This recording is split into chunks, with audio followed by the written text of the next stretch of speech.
بسم الله الرحمن الرحيم.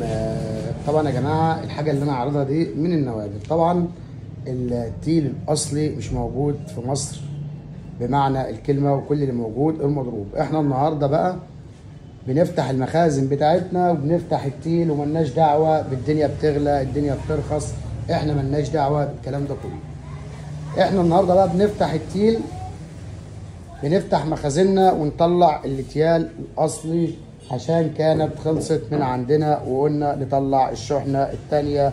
وباذن الله في كميات يا جماعه، كميات مهوله، يعني عندنا كميات كبيره جدا جدا من الاتيال البلسر 180 من اول 20 لحد 24. طبعا يا جماعه ده التيل الاصلي رقم 1،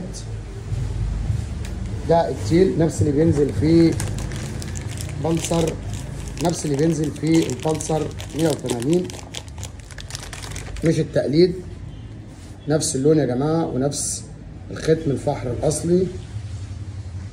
طبعا يا جماعه احنا عندنا الكميه كبيره جدا بفضل ربنا سبحانه وتعالى، ما بنشتغلش في اي حاجه صيني ولا اي حاجه تكون مضروبه. احنا شغلنا كله باذن الله وبفضل ربنا رقم 1 في شغلنا.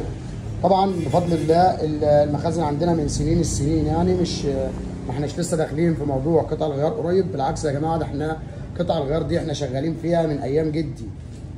فاحنا شغالين في قطع الغيار من ايام جدي، يا ريت الكل يركز في الكلام دون.